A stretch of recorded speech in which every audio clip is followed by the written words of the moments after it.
Okay, hello everybody. Welcome back to Doomer Optimism. I have Elizabeth Oldfield here. Um, I feel like we're already old friends. We're just very, very Quite a much, lot in common, haven't we? yeah, but totally kindred spirits. So Elizabeth and I had the pleasure of spending some time together over New Year's Eve, over the New Year's holiday. And it's just, it's sort of an obvious person to have on Doomer Optimism. So this is how we continue our friendships nowadays in the modern world. So welcome, Elizabeth. I'll have you start by just like doing whatever kind of intro resonates with you at the moment. Oof, yeah. Like the existential crisis that question always provokes. I What know. am I doing with my life And and where do who I am I? start? Yeah. Yeah. Yeah. I was never very good at the like pitchy LinkedIn thing, but I'm getting worse as the years go on. Really? Oh, that's funny. Okay, so what do you need to know about me? I mainly earn my living because that makes people feel safe as a starting point. Podcasting and writing and speaking and coaching. And the way those all connect are really around the themes of relationality and interconnection and peace building and spirituality. I'm often a person who's translating Christian theological ideas for audiences that might sometimes have good reason, frankly, to be hostile or skeptical that there could be some wisdom there. So I'm a crosser of all kinds of tribal lines. I am no respecter of tribal lines. I don't believe in them. I'll be seen with anyone. I'll talk with anyone. And in the rest of my life, I live in a small intentional community is the jargon that gets used in the Christian world. I don't know why, but we sometimes call it a micro monastery, and most commonly we get called a commune of 7 people and a baby on the way and a cat. Yeah. And two of those people are your children, Yes. right? Yeah. So my Okay. husband and 2 kids, 3 other adults, one of whom is pregnant, and a cat. She There'll really be another insists that we another add kid her. in the house. That's We're exciting. expecting. That's so fun.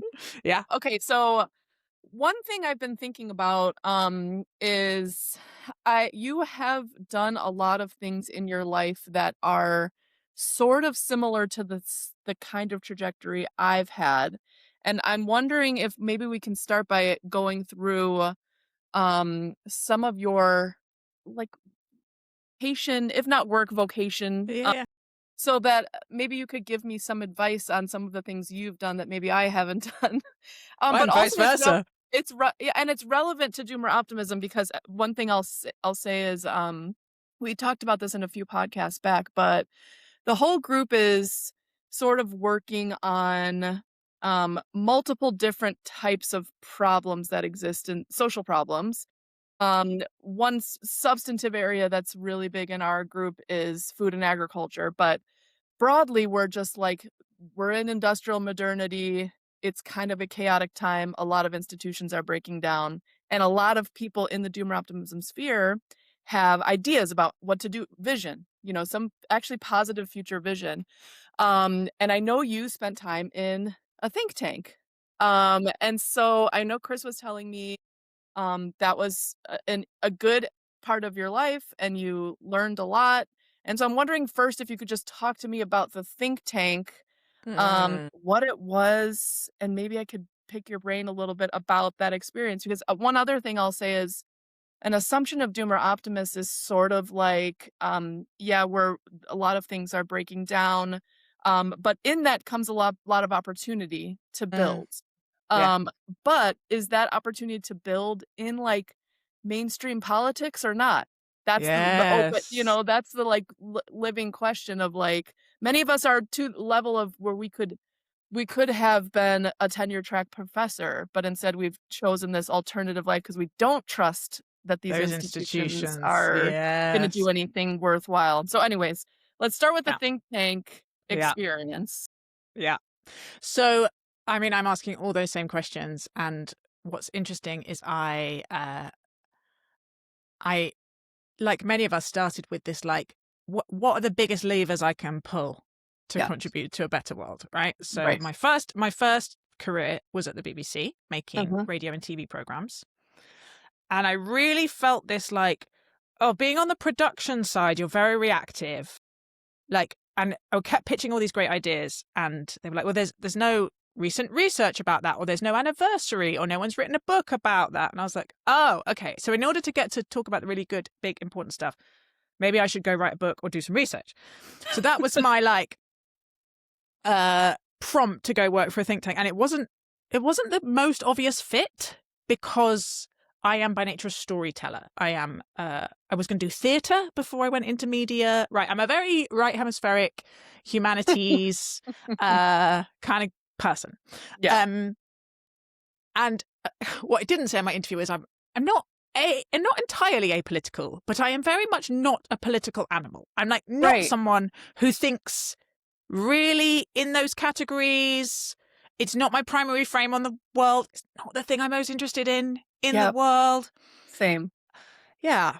And yet there was this think tank called Theos, which was about 4 years old, which was trying to change the conversation about the role of religion and spirituality and all those kind of wisdom traditions in public life. And that was one of the things I was really interested in telling better stories about. And so I took over. I was terrible at it for a few years. I was very young. Learning on the job. Yeah, I don't know why they gave me that job. Did not know what I was doing. Had very low confidence, actually, partly because of this, being a storyteller in a world of policy wonks. And being a woman in a world of men in suits, or women who had been told how to succeed is they needed to pretend to be men in suits. Right.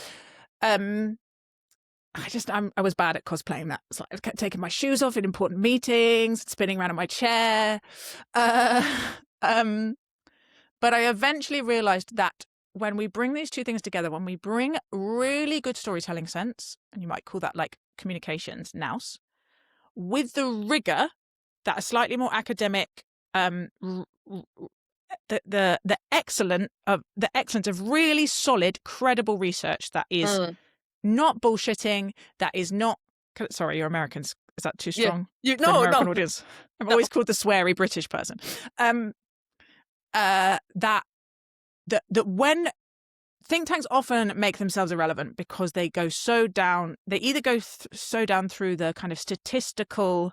Dry. They risk being too much like the academy, and the academy is important but really struggles to say anything that actually connects with anyone in the real world. Right. Or they learn to play the comms game really well and lose all their credibility because it's basically clickbait. And as soon as someone goes and looks at the actual data, they're like, you can't make that conclusion from that research. Yeah.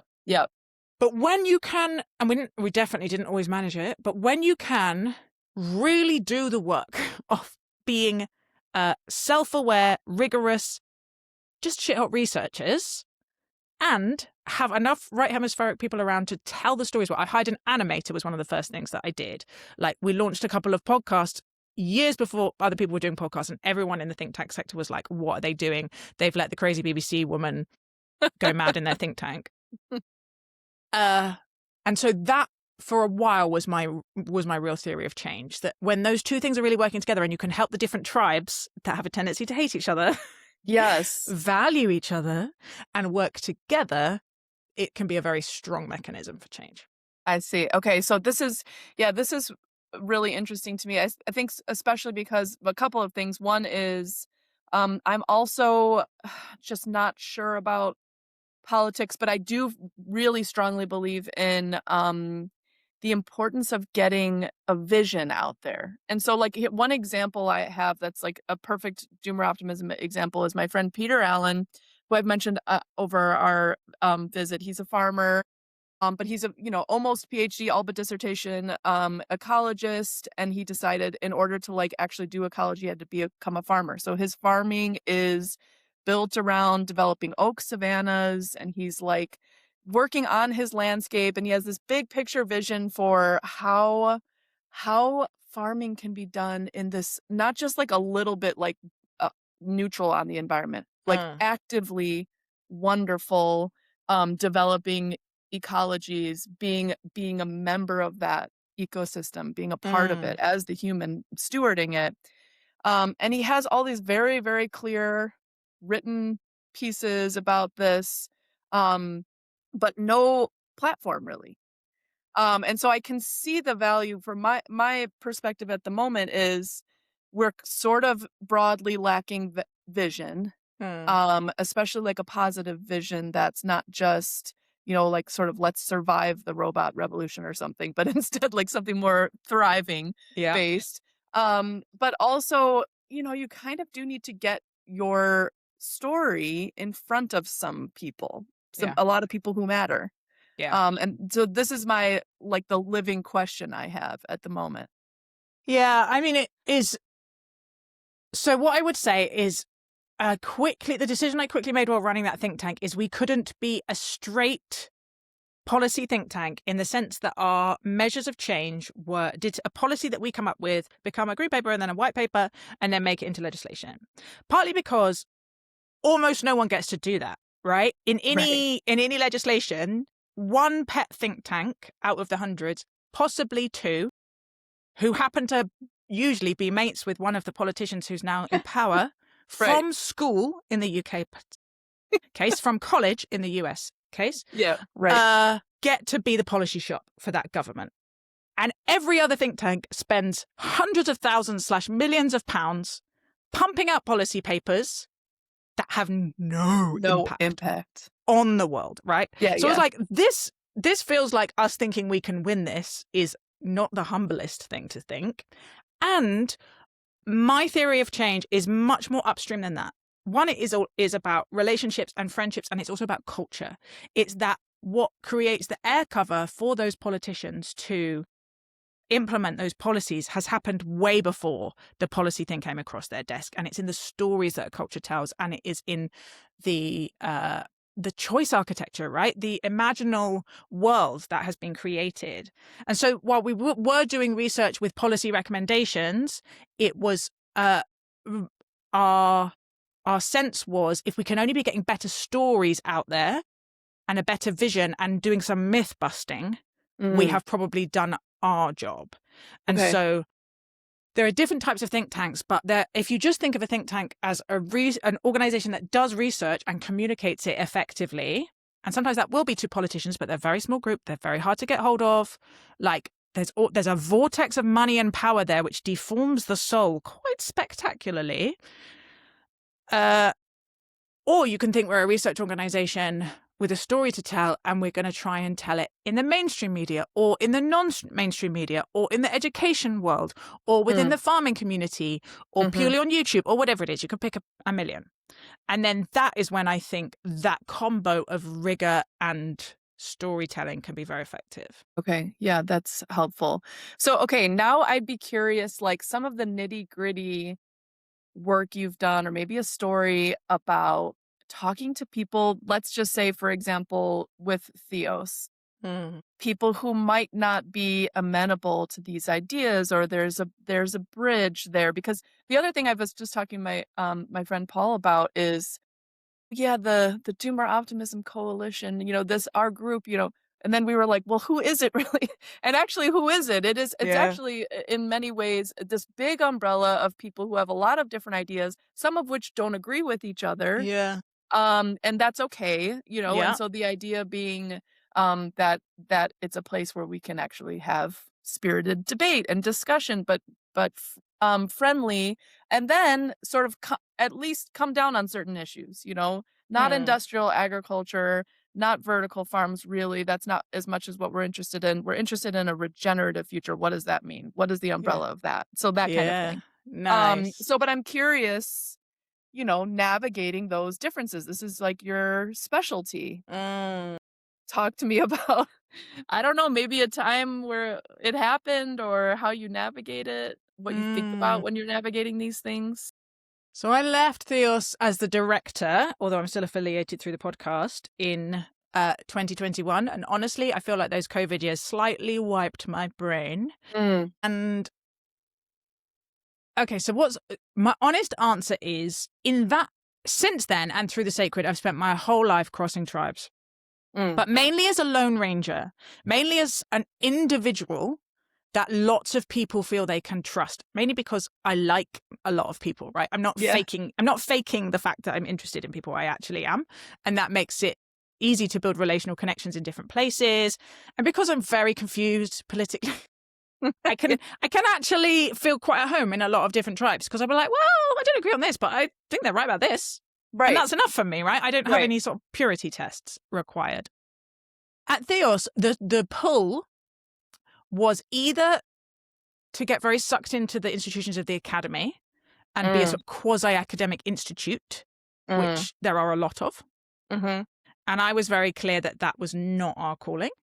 But you can, in that space, be trying to really change the world of ideas at that level by kind of like where's the research money grant going? Because that will be the like fashionable thing, right? In philosophy at the moment, apparently the philosophy of pregnancy in some areas is a really hot topic, and so that might actually trickle down, interestingly enough, to the lives of women and policy around all kinds of topics. But that was one way to go about it. The other thing for us, because we're rooted in the Christian tradition, was that we would spend our whole life trying to build coalitions within the church, and if you are Christian Aid or CAFOD or one of the big aid agencies trying to change policy, or people who are interested in freedom of religious expression or any of those things, then you absolutely have to do that. And we did research around all those topics. But for us, the key thing was that we would find ways to not just be talking to other religious people, essentially. We weren't really interested in that.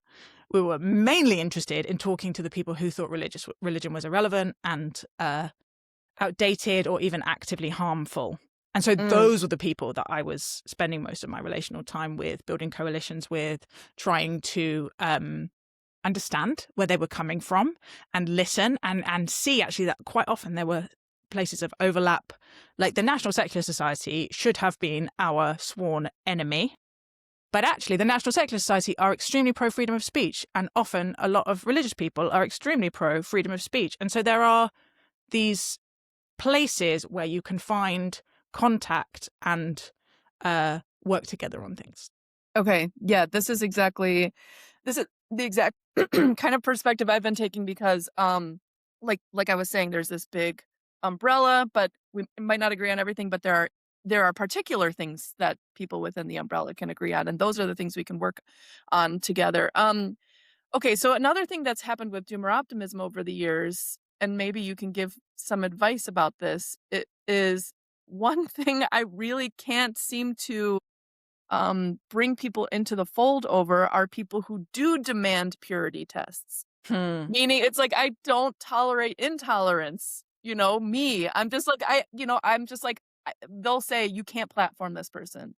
You can't socialize with this person. You can't, I need to know if you agree on, this part of environmental policy, which in the person talking's head is a liberal thing, then you have to agree on this other liberal thing, which maybe I don't agree on, or maybe I think, those kind of things where people sort of demand tribal affiliation, and I just don't know how to integrate those people. I don't know if you've had any success. I mean, I want to applaud the attempt. I think you're doing something much harder, actually, than I've ever had to do. The closest is the podcast that I host, The Sacred. And so that is designed to be a place where I listen with openness and curiosity to people from like polar opposite sides of almost every discussion, right?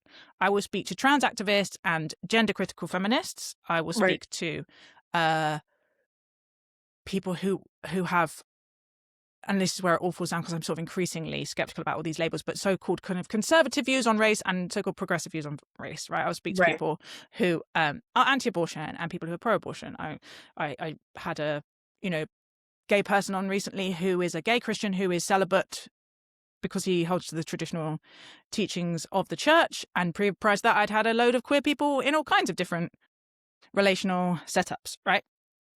And to begin with, for the first few years, the sense that listening respectfully equals agreement was a really hard knot to untie. Like, just this slightly childlike playground thing of you can't be friends with me if you're friends with them is what it boils down to, I think. Yes. In our little hearts. Like, I hate them and you like them, so you must hate me. Yeah. And it's adorable. Like, how did you let them say those words without pushing back in like a certain way that I expect you? And sometimes I just let things slide. I Yeah. don't have to make everything a contentious No. point. Like Right. and I've got better and better at going, like, we call it space bar in our house because that's what stops the Netflix so we can have a conversation about what's happened. We were like space bar. Let me unpack for you the neurobiology of how people actually change their mind. Mhm. It's not by arguing with them, and it's not by telling them they're wrong. Like the commitment that I have to listening deeply to people from a range of perspectives is incredibly grounded in not Christian, but also other nonviolent communication theory. It's grounded in a huge amount of knowledge that I am now very confident about how we can move towards each other, like what might actually allow someone to open their mind and have a new thought, right? But for the first few years, I just had to keep explaining. I know most of the other podcasts are either people talking to each other who agree with each other or people arguing with each other who don't agree with each other. But we're trying to say there's another way, which is people who don't agree with each other can listen to each other and they might both learn something. And that the information environment that we're in that is squeezing us down into these tighter and tighter filter bubbles is making us less human. Totally. And so these acts of resistance and acts of hospitality, and for me, a theological commitment to the human dignity of every person, no matter their views. Yes. Which actually is quite a controversial view to hold. Because I sort of do mean every human person. That doesn't mean I would have every person on my podcast. Yeah. But I am committed to the human dignity of every single person. Yeah, and the potential for salvation. I strongly feel that. And change and redemption. And yes. Also this sense that if no one who they don't agree with ever has a conversation with them that is not scolding them, why would you wouldn't change your mind under those circumstances? Course. Right. So it's a lot of kind of, one, just getting used to people misunderstanding me, and two, trying to do a hopefully not a too didactic education job as I go about why this is important. Right. But I think if I was trying to build a community and people kept asking me to expel other people, I would probably do exactly what you're doing, which is, I'm sorry you're upset about that. This is who we are here, and you're so welcome, and so are they. Yeah, right. Exactly. So, okay, be didactic to me. Tell me why it's important and how you think about this, because like specifically this, this thing you've worked out over the years and now are confident in, how getting people to open their hearts and how you think about that, how you go about it. So far, I think I don't know if I mentioned this to you, but my first Doomer Optimism event, I was so nervous. I mean, we've had people on the podcast. It's one thing to have the podcast where it's individual people that I'm being, I'm tolerant of one-on-one, but putting them all in the same physical space was a little scary. But then it ended up, I did it with my friend Paul McNeil, and the way I describe our horseshoe is, my part of the horseshoe is like, sort of left people who fell off the grid, environmentalists, homesteaders, people like, environment, like people who have lost their way. Deep green people. Deep green, but like Battle in Seattle types. And then his is like Christian libertarian homeschooling Amish. But there's actually a lot in common of those two groups. Really and so like people are like, I don't trust the mainstream institutions, I don't trust corporations, I don't trust the government. They're all in collusion to like take down the little man. Anyway, so those two groups come together, and so Paul's place is where we had this first event. He's got like Marx and Kingsnorth and Barry but all these, but also like a bunch of Christian thinkers and the Bible, and he has all this stuff in his library. So we kind of just set the tone, like this is a place where that's happening. We're all okay with bringing whatever tradition we come from, and like we're going to be tolerant, and but we also are going to have fun. And so we sort of like made fun of some fun helps so much. Fun helps so much. We're just like, this isn't that serious. We're not, this is off grid. It's Chatham House rules. Like, let's just have fun. Let's play music together. So I've sort of like intuited my way into like this disarming, but I've never read any theory about it really, I don't think. So please be didactic. I will. I'm just going to say, I'm taking my glasses on and off because they keep steaming up and I have no idea why. It's cold in our house. Like the thing is broken and my face is clearly hot. But, so there's a couple of concepts that really help me, and actually, I got here via trying to parent toddlers. Like, what is going on in your brain? Yeah. And fight or flight, and the kind of nervous system regulation stuff, which is now, if you look at it on TikTok, it is one of the many things where something actually quite profound that we've understood ourselves has been memeified and become somewhat ridiculous in its usages. But the fundamental, like, how do we come back to steadiness when we are threatened or we feel threatened, is it just incredibly useful skill, right? It's one of the outcomes of all good spiritual practice. But the combination of learning first about fight or flight when I was trying to parent, and realizing that when we are triggered or when we are in threat reaction, we actually don't have any access to the like empathy part of our brain, to the learning part of our brain, to the curious part of our brain, to the collaboration part of our brain. Everything is threat. Scanning for threats. Everyone's a threat. The like negativity lenses that being basically having cortisol and adrenaline flooding around your body does to you means that my top priority is to invite people out of that. And by singing and making music and being together in your bodies is one of the like quickest ways to do that. So there's a like, how do we actually pay attention to what's going on in people's bodies when they're with people who are making them feel uncomfortable? And the other part is homophily, which is homophily, love of the same, which is this one of the most deeply wired human instincts. We prefer people who literally remind us of ourselves, like not just like the chances are you and I, one of the reasons you and I like each other is we're roughly the same age and we are roughly the same height, right? We have roughly the same energy. Yeah. And obviously, like, there's a lot of conversation as there should be about how this plays out in race and in gender and other things. But there's all this research that shows it's stuff like if you have the same eye color as someone, you're more like, have you ever met someone with the same type of glasses, right? Or if I see someone using the same notebook that I really like, I know I can trust them. Yeah. I can't, but I think I can because I'm seeing something of myself.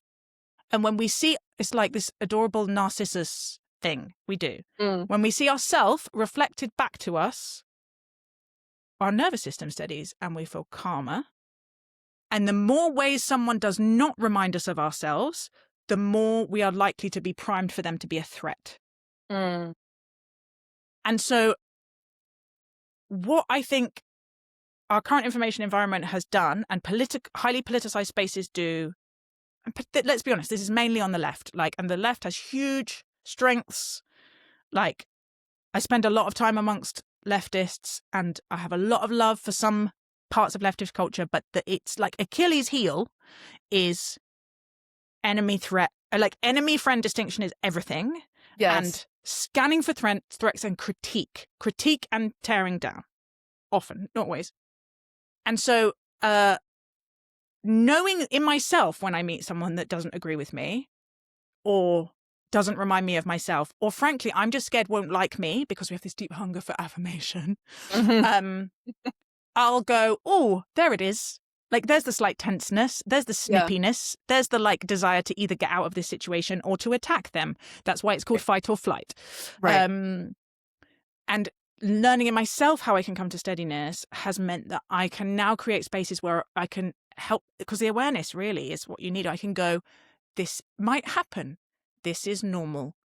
This is why, and all the things about like collaboration being important across difference, about the fact we're being driven apart, where we actually need each other. The fact that our natural homophily, which good religious and philosophical and social structures temper and limit by forcing us together regularly, we are in the opposite situation where our homophily and our fight or flight are being used to manipulate us. Totally.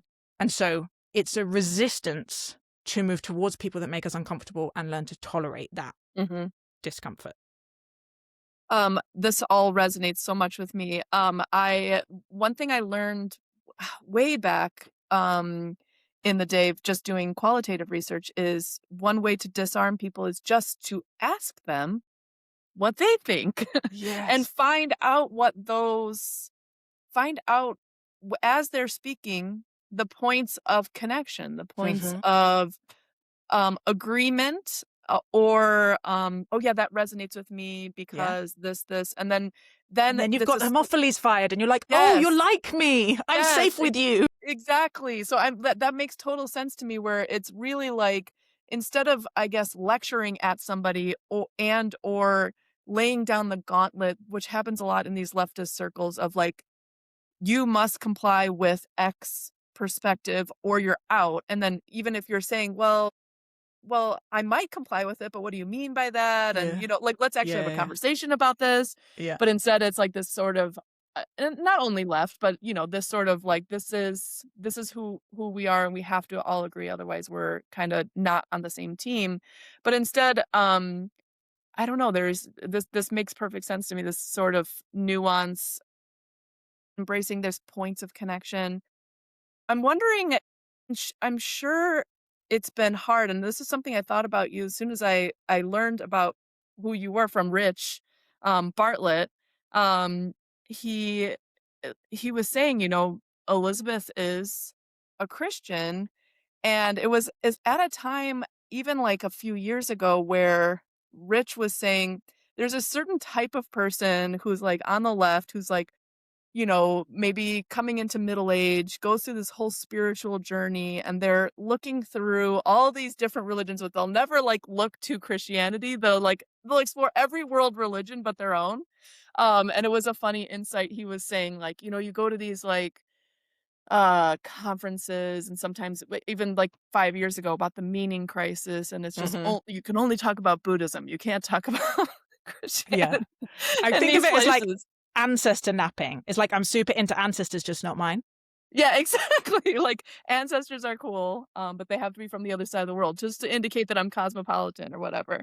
Anyway, so I was wondering how it's been. I mean, like now there seems to be a big shift and resurgence in Christianity and our own cultures, meaning the cultures of our own ancestors. For not everybody, obviously, but people who come from a Christian culture. What was it like, kind of early on, trying to navigate this divide with a sort of like pretty strong. I almost feel like the secular side almost has this a little bit of like a haughty attitude, like when I went to college it was always like, oh, Christians, like that's so, basically like they're the dumb ones and we're the smart Yeah. and intellectual and enlightened ones. Like Yeah. we've moved beyond that sort of weird tribal thing of the past. So I'm wondering, yeah, if you could talk a little bit about navigating the Christian side over the years. Yeah. I mean, I think it's my vocation is to be. So Matthew Taylor, who was like Tony Blair's policy guy and then ran the RSA and was like multi-generations of atheists, said to me, oh, you're a missionary to people like me. And I was like, sure, I'll take it. Okay, yeah. Like, so I think some of the context is that I was raised in a Christian house, but it was like 1980s dilute cultural Christianity in the UK. So we never talked about it. I was occasionally taken to a Methodist church that had like 4 old ladies in it. Yeah. And then we came home. That was Yeah. it, right? It was not American. When you say you're raised in a Christian household in America, I think it means a very different thing. Yeah, so there was depending on the type, but if it's like evangelical at all, that's like a big part of your life. Not that. Yeah. It was like very much in the background. And by the time I was in my early teens, I'd been like, this is boring. I'm not going. We didn't go that often anyway. I felt like I'd really grown out of it. And that was the trajectory for my generation. Like, we grew out of it, all of us, especially bookish, strivey people who wanted to get into Oxbridge, frankly. Yeah. Which I didn't. No wounded here. I'm not mad about it. And then, so I was already sort of like nothing. And then I had this powerful ecstatic experience, like charismatic conversion experience through a friend who took me to her youth group, who took me to a youth camp, like a full-blown, are you there, God? Knocked off my feet for an indeterminate amount of time. Like the only people who I've talked to this experience about, some charismatic Christians get it, is mostly people like Rich. He's talked about this, right? He does a lot of psychedelics. Yeah. You can edit that. Yeah. He's talked about it. Like people who've done a lot of psychedelics are the ones who I feel most understand what happened to me that day. Mm-hmm. I was like, I met God so powerfully that I wasn't able to deny it. But then about 10 years later, I went to work at the BBC and it stopped making any intellectual sense whatsoever. the Bible was clearly much more than just the nice fluffy verses that I'd been told to memorize, right? I was Yeah. working on a program about Joshua and Judges, and I was like, what even is this? Yeah. So then I tried to be an atheist for a while. And all of that means I am really comfortable with people on all different parts of the spectrum of belief. Sure. Yeah. It's not even a spectrum, is it? It's like a compass, a map. I don't know. And when I found my way back in, I had a lightness about it and a like, I am so sure of this. Not in any like dogmatically, I'm actually sure of that many of the doctrines day to day. Like there's lots of things that I just hold in mystery. But I'm so sure of the love of God and the like, the person of Jesus and the Spirit at work in my life that, and I know myself so beloved. Like I have, sorry, this is a lot, but I think what I find in myself is a very, very profound sense of belovedness and spiritual core strength. And it's also probably just from good parenting and like accidents of temperament. But it means that when I encounter someone who's very dismissive and hostile, I don't get triggered, actually. I don't go into fight or flight. I'm like, oh, hi. I wonder what's going on with you. And then I can listen to them, and I often end up friends with them. Like I have a real record of like turning hard nut, hostile atheists into good friends. Right. Who the whole relationship start with them insulting me, and I'm like, Yeah. I'm gonna crack you. Just you wait. Yeah. So the first half of my career doing that kind of stuff was that environment. It was default new atheism, basically, amongst the like BBC political people I was around. But not that long into it, something else started happening, which was that people would come for dinner, or we would be at a thing, and they would sidle up to me and very, very quietly confess like a metaphysical yearning or questioning whether actually just secularism was going to be enough to teach their kids how to know the difference between right and wrong. Buddhists who were kept having these visions of Jesus, people doing psychedelics who kept having visions of Jesus, like, and that started happening about 7 or 8 years ago. And I was like, oh, something feels like it's on the turn here, but no one else was seeing it. And every time I said, I think we've hit bottom on secularization, like if you look at the graph, I think we are at the bottom and something is on the turn. Everyone would be like, no. Aren't you sweet with your little naive optimism? Yeah. But then you were right. I was right. I claim it. That's great. And now it's like it's everywhere I go. People are just prepared to go, maybe I wrote this thing off too early. Yeah. Yeah. I had a very similar journey. Just my upbringing, the high church in the US, any, the high Catholic church or, high Lutheran church, whatever, not the low church is more like vernacular, more like evangelical. But the high church is just sort of like you go a couple of times a year, you go on Easter, you go on Christmas. Like I went to a Catholic school, but it was like, you had theology class, but it was not like nobody was like sort of beating you down to confess your beliefs. It was just sort of like, oh, okay, this is just like it's almost like this is background noise. Yeah, cultural Christianity, not, whatever. So, but then I went on this retreat in high school, which was called Kairos, which was basically you go on this retreat in senior year, and it's a Jesuit retreat, and you don't know what it is ahead of time, and you go, and there's these small group leaders who are peers, and they tell their stories, and they like tie it in with scripture, and you pray together and you cry together, and they tell difficult stories of different parts of their life, losing family members or dealing with abuse or all this kind of stuff, talking about the difficulties of life and the importance of being able to speak about that in community. And then we have these small groups and we talk about our stories with our peer leaders.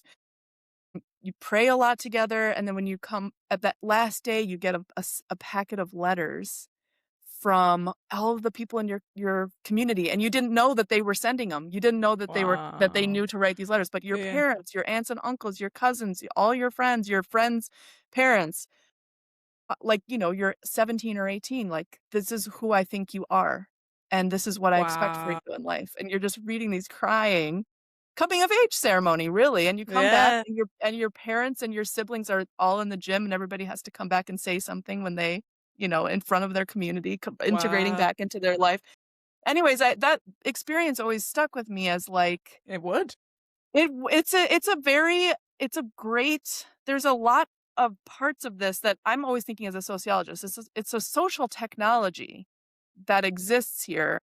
And maybe we can talk a little bit about institutions, because I think these technologies have evolved for a reason. And I think, and this is part of the reason I started going back to church, just sort of fell away from it over, you go to college, you sort of get the message, like, don't, like, who goes to church If in you're a college, smart girl, you don't Yeah, do that. if you're smart, what are you doing, like, going to church anyway? So, just never was really compelled in any strong way. But then I had this feeling when I had little kids, um, actually a baptism and a godparent is actually a wonderful social technology, Yeah. in the sense of like bringing people into community together. And then you have this other set of adults who care about your kids, each of your Yeah. kids. And then Yeah. that's a way to like strengthen these networks. And then you have this, these sacraments that you go through, and it's like, you have this routine, the liturgical calendar, and there's a part of the liturgical calendar where you're thinking about joy and resurrection, and another Uh-huh. part where you're thinking, this, an immense sacrifice Jesus made, and all the sacrifices we have to make.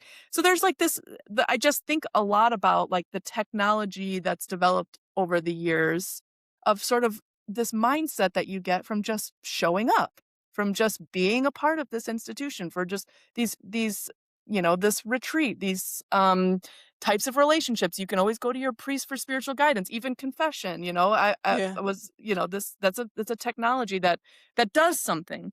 And so I think one thing that I've really become disillusioned with, and I'm wondering your take on this too, is this sort of postmodern desire to break down every possible institution. Like, every institution is worthless. Let's start from scratch. And then what happens when people start from scratch? It's just it's really difficult, actually. I mean they're trying earnestly, but it's really difficult. So yeah, let's talk about that. Yeah. Yeah. I am reluctantly pro institutions in the same way I'm somewhat reluctantly pro the church, right? Right. I'm in it. I Yeah. know it's good for me. It drives me mad. Yeah. Um, yeah, I just, I, there is no way of doing things together over time as under our current setup without some scaffolding, right? Institutions is basically scaffolding for being together over time. Yes. And we don't like that. We are in an age of hyper-individualism. We want to be able to choose exactly what we want to do, exactly when we want to do it, and have our glowing devices, like in Wall-E, deliver perfectly tailored content and snacks Right.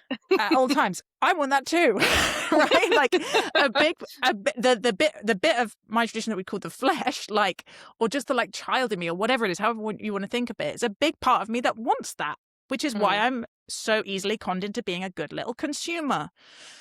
And the deeper part of me knows that we are made for each other, we are made by each other, we are made to be together. And these, exactly as you said, these collective rituals, these collective stories, these embodied practices show up in almost all healthy cultures for a reason, right?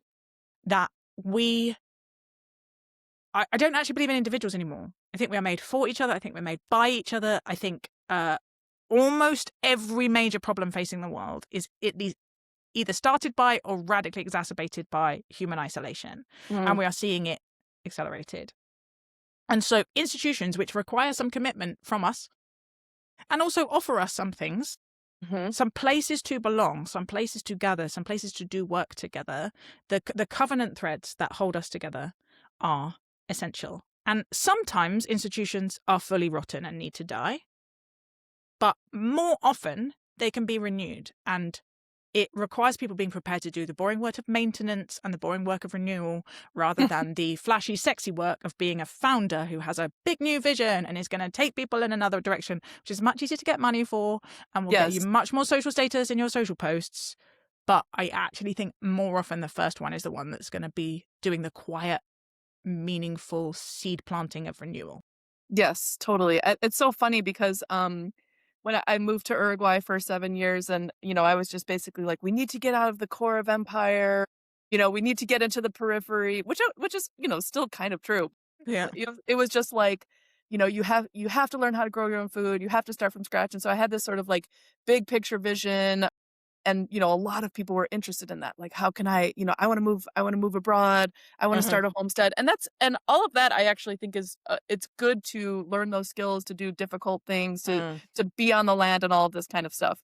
But I've sort of come back around to, like, I'm from Chicago, this is where my people are, these are the institutions I know, this is where all my family is, and what I need to do is just, like, be a part of the minivan carpool. And I need to have my kids involved in Know my things. neighbors. I need to know my neighbors, I need to bring things to the potluck, I need to show up at school and be on the school council, and it's just so funny to, like, have have this whole life experience doing things totally to the extreme, and then I come back around and it's like, it's such an unsexy message of, like, just show up, Mhm. be a part of Be the reliable, help other people. carpool text chain. Yeah, yeah. Drive No, your it's minivan, you know? like sometimes I think like church ladies are the carriers of all the wisdom of the world. Like Totally. the old ladies who've spent their life praying and volunteering and helping raise other people's kids. It's actually going to make me cry. Is this and there's this bit in one of C.S. Lewis's book. Is it The Great Divorce in Heaven, where they go to visit heaven and there is a woman being carried around and flowers are strewn around her and she is being fated as like semi queen of heaven, not Oh in my god. the Mary the Virgin way. Yeah. And the person says, what did she do with her life? It must have been so impressive and impactful. And she was basically a church lady. She fostered some kids. She was poor in she was like Abuela from In the Heights, right? She was Yeah. the place where everyone knew they were safe and could go and get food and had no ego about it, right? That the kingdom logic. And the thing is, I have ego. I really I really want to do the sexy, original, groundbreaking thing. I want to be Totally. impressive, but and I'm still obviously still part of me trying to do that. But back to the beginning of our conversation. I started at the BBC thinking I could change the world through media, and then I was like, now I can change the world through policy. Now I'm like, I think my main work is to try and figure out how to live well in community and raise my kids well and go to my local church and get to know my neighbors and occasionally write about it.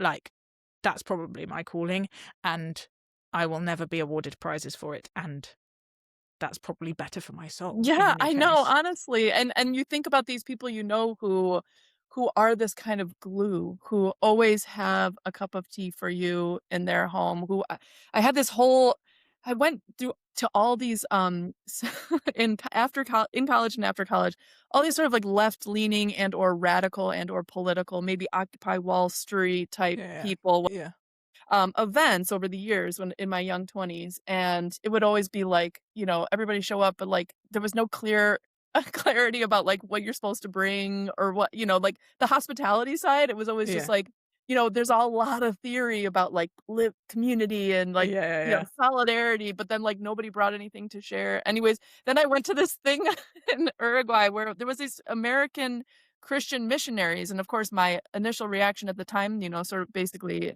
agnostic was like, "Oh, missionaries, like, okay, I'll have nothing in common with these people, whatever." And I show up and they invited me to dinner, and they were hosting other missionaries who were doing work in Uruguay, and the dad, who's a pastor, was like, "Let me hold your baby so you can eat."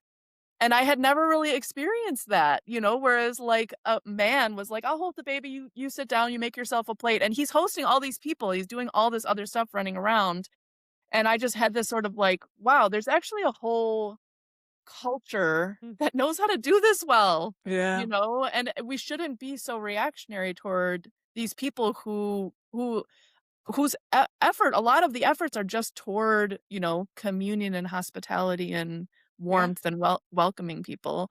yeah. And but one other anecdote, a friend of mine's grandmother died in her 90s, and her funeral, I mean, she had like 7 kids, so well attended, and like and the stories of how many people she cared for over the years, and she was just a homemaker, quote unquote, but, the a woman of faith, the impact she made on all these people, and like what a testament to her life, a well-attended funeral with a lot of good stories, Yeah. you know? No one meant, like, even people who really play the games of modernity or the machine or whatever you want to call it.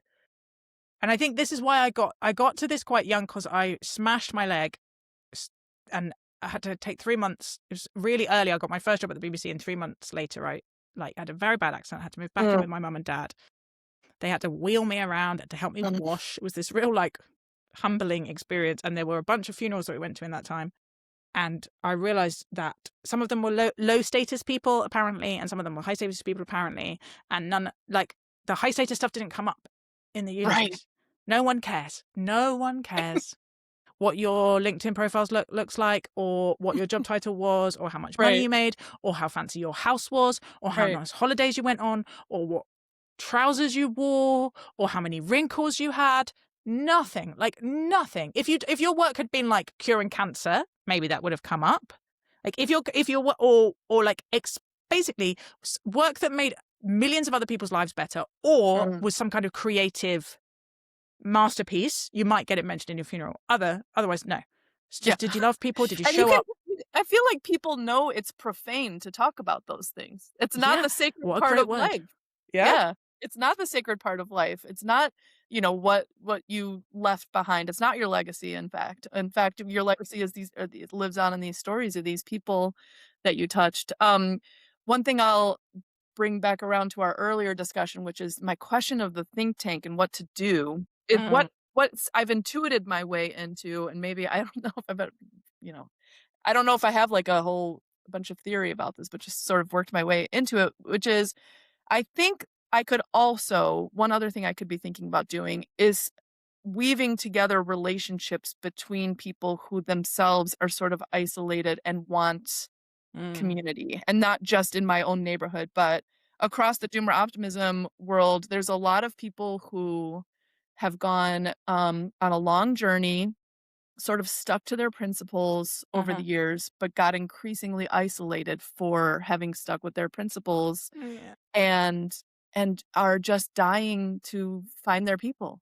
Yeah. And the idea that I could be even upstream of politics, the type of person who I told that story about my dissertation and the chicken keepers, Yeah. but like the type of person who just weaves together relationships such that when the time comes, those people knowing each other, these like hyper, these people who have like very strong values, but who have a lot of agency and a lot of gumption, Yeah. who have sort of like forced themselves through the years to like follow through on their principles, them knowing each other is actually an incredible thing.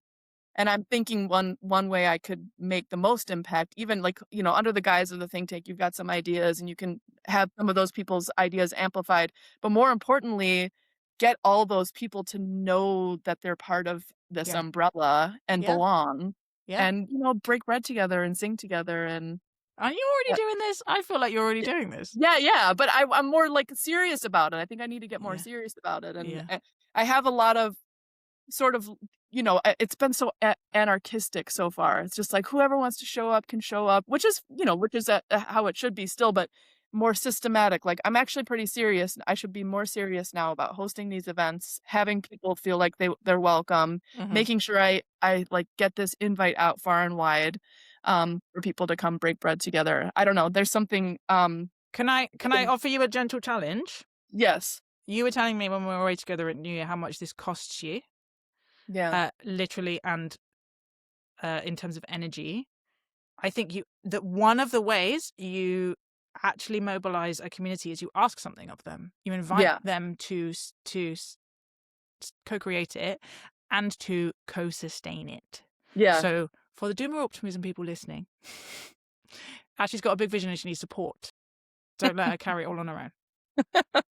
That's helpful. I know that's another thing, you learn to do that when you feel safe in community over the years, where you learn to ask.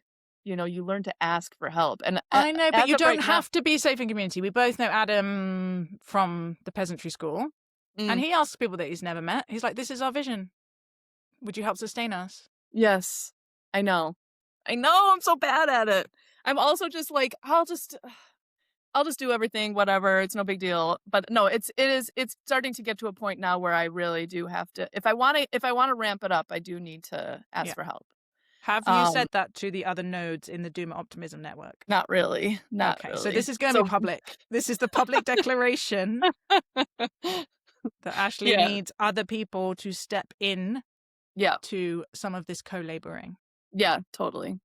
One other thing I wanna ask you before you go is this tension between, okay, church institutions, let's say church, but I could say my local public school, I could say a bunch of different institutions. There's a bunch of really good social technologies with it, but there are also a lot of things to critique, and I'm wondering how you hold this critique, like, while also participating. I know a lot of people have super valid critiques, for example, of the Catholic Church, and I went to Rome recently, and I'm like, "Oh my gosh, the splendor of Rome." I mean, but then the splendor of Rome, I mean, like, this is Yeah, not yeah, humble at yeah, all. Like, yeah, this yeah, church does yeah, not, like, doesn't match, like, the, message of voluntary poverty at all, yeah, but, it's art in the service of God. So there's this tension, yeah, and I wonder how you think about that or navigate that. yeah. I think about it all the time. I think only imperfect institutions exist, and so Mhm. you have to decide which are the imperfect institutions that seem most likely to put me alongside people who who I might be of some use to, or who I c- I can grow up my soul alongside. Right, we can grow up our souls together. Mm. Um, in my language, and one I think, like having done organizational leadership, I have a lot more uh sense of how hard it is. Like actually, I think most institutions. It's a bit like entropy. Like most institutions tend towards dysfunction, and I'm just happy with like the explanation of sin. And so Helpful.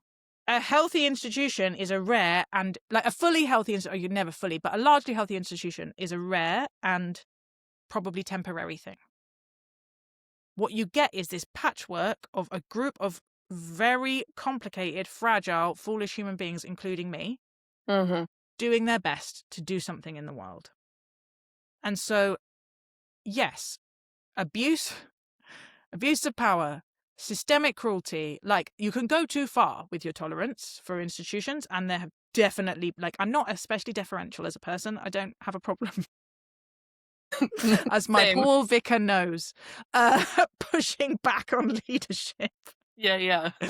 um, so this is not a like put up and shut up with all of the darkness of institutions, but it is a do these fallen, fragile human beings currently look like they are trying to be oriented towards the good? Mhm. And therefore, how could I, rather than constantly tearing down and critiquing, like roll up my sleeves and say, how can I help? Mhm. If I'm going to point out a problem, am I prepared to be someone who is helping fix it? And that has shut me up a lot because I'm like, nope. Yeah, exactly. You do I, learn when to like, it's very easy to be the one who critiques and comes in with the utopian vision. It's a lot harder to show up and figure out how to navigate all yeah, the stuff, not as the and boss. build something. Yeah. Leadership is hard. It is heavy. It Mm. is often in lots of these big institutions, the amount of capacity. I saw this in the Church of England. I'm sure it's the same in the Catholic Church.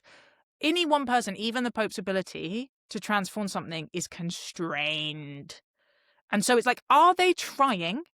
And is being part of this institution likely to make me more the kind of person that the world needs in this moment, if it's the end of the world or like whatever? If we're heading into the dark ages, Chris Major's stuff, I am also quite purely like doomer optimist in the sense of very realistic about the trouble that we're in, Totally. and see the capacity for it to drive us together rather than drive us apart. Totally. Is it going to make me more use in the world that is coming, or less use? And if it's going to make me more use, even if it's uncomfortable and impinges on my comfort and convenience and status, and doesn't frictionlessly adapt to my preferences, I probably should stick around. Yeah, totally. One thing I've been doing a lot recently is just getting involved. The local public school, they have like a school council that helps run the thing, and it's just sort of show up and if I want to help with that school, I need to sit on that board and learn about how the budget is allocated and Yeah. what gets those budgetary lines go, and all Yeah. this boring administrative stuff Yeah. that then you see where the levers are, but you have to actually immerse yourself and learn a little bit first before you come in with some grand vision about the school needs to do this or that. It's like, Yeah. okay, well, Yeah. there are constraints and you need to learn about them first. So, like, sort of being quiet for a little bit until you then, make some moves and make some moves with responsibility, and a lot of work that goes behind that. Um, okay, as we're wrapping up, just tell me a little bit about the Sacred podcast and where we can find it Mm-hmm. and what animates you to do it? Why do you do it? Why do you love it? Yeah. So you can find the Sacred Podcast on all your podcast platforms. I don't know what's going on with my eyes. So I've been doing it since 2017. Like, I had to explain to some people what a podcast was. Right. Memorably, my male colleagues said, "What a waste of time. Why are you talking about talking? Yeah, yeah. Like, it's not doing anything." Yeah, right.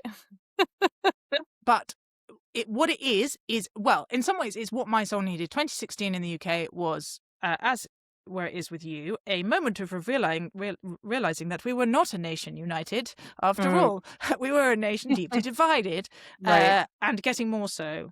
And so, in doggedly, patiently, curiously trying to listen to people from wildly different life experiences and perspectives, I hope I am modeling something that is both good for our souls and good for society. Like, it's like a civic skill. As Yeah. you know, like, probably on your school board, there's people who drive you nuts and don't agree with you on all kinds of hot Mm, topic issues, right? yeah. And the only way anyone's actually going to be any use serving on that school board is if they can figure stuff out and get things done together. And so, and also we were talking earlier about when you do your research, listening to people. I I think, like many of the things that are quietly the best things in the world, it sounds soft, but that listening is actually magic. It's actually one of the most powerful things we can do. There's a quote that I really like by a guy called Ralph Ellsberger that says, "Listening for most people is so close to being listened to for most Mm, people is so close to being loved as mm. to be indistinguishable." Oh, And so you can listen to someone and it be an embodiment of loving your neighbor, and it will cost you almost nothing, and it will probably be really interesting because people are actually really interesting once right. you get underneath the surface, and you will change their neurobiology in that moment because they will feel something close to being loved, and that Mm, lowers their threat reaction, mm, right? This practice of listening and also neighboring, I think, are like the core skills for a troubling future, mhm. because they are the things that move us together. And when we are together, we can figure stuff out. And when we're not, we won't. Yes. Okay, well, 3 comments but as we wrap up. 1, my friend Chris Ellis, who's, a preparedness expert, like, top level US Mm. Army, interest or works on preparedness across the entire globe. People ask him what's the number one thing you need to do to, like, prep for Yeah. whatever future, and he Yeah. says, "The one thing you need, it's so indispensable, a dining room table. You need to Yes. invite people over." And it's Wow. always, like, the best lesson. Yes. He's like, "You need to know everybody. You need to know people. You need to be in relationship with people. You're not going to do anything with those cans of beans Yeah. if you don't know all your Yeah. neighbors." Neighboring And for is prepping. it is, exactly. You just had this whole Substack. Simone Weil, I think of what you're talking about, she says attention is a form of prayer. Just giving people your attention and your time, and treating them like a full human, worthy of all of your attention, but also, potentially redemption, whatever. And then the other thing I just want to bring up before we close, this poem we both love, this Auden poem, Ironic Points of Light. Yes. It's so funny that that resonates with both of us. Obviously, we have this homophily Yeah. going, but, Yeah. really, really great poem and, very funny that that resonated with you too through the years. Feel Yes. like we're on a similar trajectory. So Elizabeth, this is so great. Thank you for coming on. I know you have to go pick up the kids, so I'll let you go, but Thank you for thank you having so me. much. It's been a Everybody, joy. go check out Elizabeth's podcast and have her come speak at your events. And then also everybody listen to Elizabeth, when she says you have to help me build doomer optimism. uh,